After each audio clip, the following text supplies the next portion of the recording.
Hi friends, ఇది రంజాన్ ముందు రోజు షూట్ చేసిన వీడియో. రంజాన్ పండక్కి అమ్మ వాళ్ళు పిలిచారు, అందుకని నేను మా చెల్లెలు ఒక 2 days ముందే వెళ్ళిపోయాము అమ్మ వాళ్ళ ఇంటికి. అందరం కలుసుకున్నాం కదా, బయటికి వెళ్ళి హలీం తిందాము అని అడిగితే మా సిస్టర్ ఉండి ఎప్పుడు బయట ఏం తింటాము, ఈసారి నేను ఇంట్లో ప్రిపేర్ చేస్తాను, నేను చాలా బాగా చేస్తాను అని చెప్పి నా కోసం స్పెషల్గా తయారు చేసింది. 1/2 kg మటన్లో సరిపడినంత ఉప్పు, కారం, పసుపు, కొంచెం గరం మసాలా, కొంచెం మిరియాల పౌడరు, కొంచెం ధనియా పౌడరు, అలాగే కొంచెం అల్లం వెల్లుల్లి పేస్ట్ 2 spoons, కొంచెం చికెన్ మసాలా వేసుకొని బాగా మిక్స్ చేసుకొని మూత పెట్టుకొని 1/2 hour పక్కన ఉంచుకోవాలి. ఈ మటన్ ముక్కకి ఈ స్పైసెస్ అన్నీ బాగా పట్టాలి. ఈ మటన్ మ్యాగ్నేషన్ ముందే నేను ఒక 3 hours ముందు పప్పులన్నీ నానపెట్టుకున్నాను. ఇక్కడ కనిపిస్తున్న పప్పులన్నీ నానపెట్టుకున్నాను. ఏమేమి వేసుకున్నానో చూపిస్తాను. ఒక పెద్ద గిన్నె తీసుకొని ఇక్కడ కనిపిస్తున్నవన్నీ 1/2 cups వేసుకున్నాను. అంటే 1/2 kg మటన్కి ఇవన్నీ 1/2 cups అనమాట. 1/2 cup బియ్యం, అలాగే మినప్పప్పు, పెసరపప్పు, ఎర్ర కందిపప్పు, పచ్చనగపప్పు, కందిపప్పు, ఒక 15 to 20 జీడిపప్పు, అలాగే బర్సీ రవ్వ, అంటే దీన్ని గోధుమ రవ్వ అని కూడా అంటారు. ఇది మాత్రం 2 cups వేసుకోవాలి. ఒక 15 to 20 బాదం పప్పు వేసుకొని ఒకసారి బాగా కలిపేసుకొని నీళ్లు పోసుకొని బాగా కడుక్కొని దీన్ని ఒక 3 hours నానపెట్టుకోవాలి. పప్పు ఎంత బాగా నానితే అంత బాగా మెదుగుతుంది, అప్పుడే టేస్ట్ మనకి బాగుంటుంది, తొందరగా ఉడికిపోతుంది కూడా. ఇప్పుడు ఒక పెద్ద ప్రెషర్ కుక్కర్ తీసుకొని స్టవ్ పైన పెట్టుకొని దాంట్లో కొంచెం నూనె, కొంచెం నెయ్యి వేసుకొని బాగా హీట్ చేసుకోవాలి. ఈ ఆయిల్ హీట్ అయిన తర్వాత దాంట్లో బిర్యానీ స్పైసెస్ కూడా వేసుకొని అవి కొంచెం ఫ్రై అయిన తర్వాత ఆనియన్ వేసుకొని ఫ్రై చేసుకోవాలి. ఆనియన్ కూడా ఫ్రై అయిన తర్వాత పచ్చిమిర్చి తర్వాత మనం ఇందాక కలిపి పెట్టుకున్న మటన్ కూడా వేసేసుకొని ఒకసారి బాగా కలుపుకొని ఫ్రై చేసుకోవాలి. ఇలా కొంచెం సేపు ఫ్రై అయిన తర్వాత ఈ మటన్లో నుంచి వాటర్ సపరేట్ అవుతాయి అన్నంత వరకు బాగా ఫ్రై చేసుకొని దీంట్లో కొంచెం కొత్తిమీర కూడా యాడ్ చేసుకొని బాగా కలుపుకొని కొంచెం సేపు ఫ్రై అయిన తర్వాత ఈ మటన్ మునిగేంత వరకు వాటర్ పోసుకొని మూత పెట్టుకొని ఒక 15 whistles రానివ్వాలి. మటన్ బాగా ఉడికిపోవాలి, పీస్ లాగా కనపడకూడదు, అంత బాగా ఉడికిపోవాలి. దీనికి కొంచెం టైం ఎక్కువగానే పడుతుంది ఇది కుక్ అవ్వడానికి మొత్తము. ఇలా మటన్ మొత్తం ఉడికిన తర్వాత పైన విజిల్ తీసేసి ఇప్పుడు మూత ఓపెన్ చేసి దీంట్లోని వాటర్ని అలాగే ఆయిల్ని సపరేట్ చేసి ఒక బౌల్లోకి తీసుకోవాలి. ఇది మనం లాస్ట్లో యూస్ చేసుకుంటాము ఈ వాటర్ని. ఇలా సపరేట్ అయిన తర్వాత మనం ఇందాక నానబెట్టుకున్న కందిపప్పు, పప్పులన్నీ కూడా ఉన్నాయి కదా, అవైతే బాగా నానిపోయాయి. ఆ వాటర్తో సహా దీంట్లోకి యాడ్ చేసేసుకొని మళ్ళీ ప్రెషర్ కుక్కర్ మూత పెట్టుకొని ఒక 15 to 20 whistles వచ్చేంత వరకు బాగా ఉడికించుకోవాలి దీన్ని. చాలామంది పప్పుని సపరేట్గా ఉడికించుకొని ఈ మటన్లోకి మిక్స్ చేసుకుంటారు, కానీ మేము ఇక్కడ మొత్తం ఒకే దాంట్లో చేస్తున్నాము. మేము కొంచెం ఎక్కువ క్వాంటిటీలో చేసాం కాబట్టి దాన్ని మొత్తం ఒకే దాంట్లో పెద్ద ప్రెషర్ కుక్కర్ పెట్టేసి దాంట్లోనే చేసేసాము. ఇలా ప్రెషర్ అంతా పోయిన తర్వాత మూత తీసి బాగా కలుపుకోవాలి.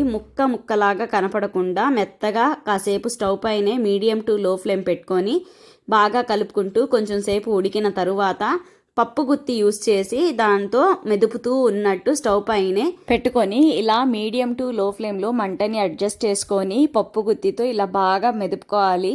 ఈ మటన్ ముక్క అలాగే పప్పు అన్నీ బాగా మిక్స్ అయిపోవాలి. ఈ హలీం చేసేటప్పుడు ఇదే పెద్ద ప్రాసెస్, ఈ పప్పు గుత్తితో ఇలా అనడం. దీనికి ఎవరి హెల్ప్ అయినా తీసుకుంటే మనం ఈజీగా చేసేయచ్చు, అంతా ఒకరే చేయలేం కదా. నేను ఇంతవరకు హలీం బయట తినడమే కానీ ఇంట్లో ఇంతవరకు ట్రై చేయలేదు. ఈ హలీంని స్టవ్ పైన కొంచెం సేపు ఉంచి ఇలా పప్పు గుత్తితో అన్న తర్వాత మాకు ఇక్కడ వాటంగా లేదని మేమైతే స్టవ్ పై నుంచి దించి కింద ఇలా ప్రెస్ చేసుకుంటూ పప్పు గుత్తితో మళ్ళీ కాసేపు అయిన తర్వాత తీసుకెళ్ళి స్టవ్ పైన పెట్టి ఉడికించుకున్నాము. ఇక్కడ మా చెల్లి చేస్తుంటే మా చెల్లికి హెల్ప్ చూడండి ఎంతమంది వచ్చేసారో. అందరు కలిసి హలీం చేయడానికి ఒక చెయ్యి వేశారు వచ్చి. మా మరిది గారు, మా అన్నయ్య, వదిన, మా ఆయన అందరూ హెల్ప్ చేశారు. నువ్వెందుకు హెల్ప్ చేయలేదమ్మా అని నన్ను కామెంట్స్ వేసుకుంటారేమో మీరు. నేను వీడియో షూట్ చేసుకుంటున్నానని నన్నెవ్వరూ పిలవలేదు. నేను అందరినీ ఇలా వీడియో తీసుకుంటూ ఉన్నాను షూట్ చేసుకుంటూ. ఇంకా అందరం కూర్చొని ఇలా మాట్లాడుకుంటూ ఫెస్టివల్కి 2 days ముందే ఇలా అందరం గ్యాదర్ అయ్యి చాలా హ్యాపీగా అనిపించింది. చూడండి మేమంతా ఒక సైడ్ ఇలా కూర్చొని చేస్తూ ఉంటే మా పిల్లలు చూడండి ఇంకో సైడ్ ఎలా ఆడుకుంటున్నారో. ఈ రంజాన్ పండగకి అయితే మా ఫ్యామిలీ మెంబర్స్తో కలిసి అంతా బాగా ఫుల్గా ఎంజాయ్ చేసేసాము. ఈ బుడ్డోడు మా అన్న కొడుకు. మా పిల్లల బ్యాచ్లో ఈ ఇయర్ పండక్కి మా అన్న కొడుకు కూడా యాడ్ అయ్యాడు.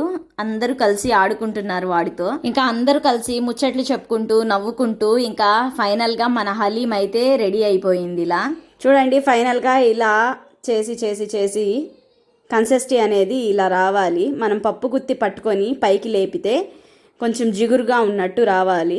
మటన్ మనం వేసుకున్న పప్పులు అన్నీ బాగా మిక్స్ అయిపోయి మెత్తని పేస్ట్ లాగా అయిపోవాలి. మనం ఇందాక మటన్లో నుంచి వాటర్ ఆయిల్ సపరేట్ చేసి పెట్టుకున్నాం కదా, ఆ వీడియో క్లిప్ మిస్ అయింది. ఆ వాటర్ని కూడా ఇందులోనే మిక్స్ చేసేసుకొని ఒక 5 మినిట్స్ స్టవ్ పైన పెట్టుకొని దించేసుకుంటే మనకి మటన్ హలీం రెడీ అయిపోయింది. ఇందులోకి ఫ్రైడ్ ఆనియన్, లెమన్, కొత్తిమీర ఇలా కట్ చేసుకొని పక్కన పెట్టేసుకున్నాము. ఘీ కూడా రెడీగా పెట్టేసుకున్నాము. ఈ మొత్తాన్ని ఒకసారి బాగా కలుపుకొని మా చెల్లి అయితే ఇక్కడ సర్వ్ చేస్తుంది అందరికీ బౌల్స్లో. ఈ అందరం కూర్చొని ముచ్చట్లు చెప్పుకుంటూ ఇలా ఏదన్నా స్పెషల్ వంటకం చేసుకొని తింటే భలే ఉంటుంది కదా. చూడండి, హలీం ఒక కప్లోకి వేసుకొని దాంట్లో ఫ్రైడ్ ఆనియన్, 2 స్పూన్స్ ఘీ, కొంచెం కొత్తిమీర, పైనుంచి కొంచెం లెమన్ పిండుకొని తింటే టేస్ట్ సూపర్గా వచ్చింది. ఇది టేస్ట్ ఎలా వస్తుంది అనుకున్నాం కానీ చాలా సూపర్గా వచ్చింది. ఫస్ట్ తీసుకెళ్ళి నేను మా వారికే ఇచ్చాను. టేస్ట్ ఎలా ఉంది అని అడిగితే సూపర్గా ఉందని చెప్పారు. ఇంతసేపు అందరం పడిన కష్టానికి ఈ టేస్ట్ చూడంగానే ఆ కష్టమంతా మర్చిపోయాం మేము. అసలు వస్తుందా రాదా, లేదంటే డబ్బులు ఏదైనా వేస్ట్ చేస్తున్నామా, ఇదేమైనా పాడైపోతే అని అనుకున్నాము. కానీ మా సిస్టర్ ఉండి నేను చాలాసార్లు చేస్తున్నాను కదా, మీకెందుకు నేను చేస్తాను అని చెప్పి చేసింది. టేస్ట్ అయితే చాలా సూపర్గా వచ్చింది. మా పిల్లలు హలీం ఇంతవరకు బయట కూడా ఎక్కడా టేస్ట్ చేయలేదు. ఇదే ఫస్ట్ టైం వాళ్ళ ఇంట్లో తినడం.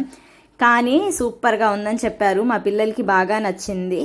అలాగే మా ఇంట్లో ఉండే వాళ్ళందరికీ నచ్చింది. Okay friends, bye. Please subscribe.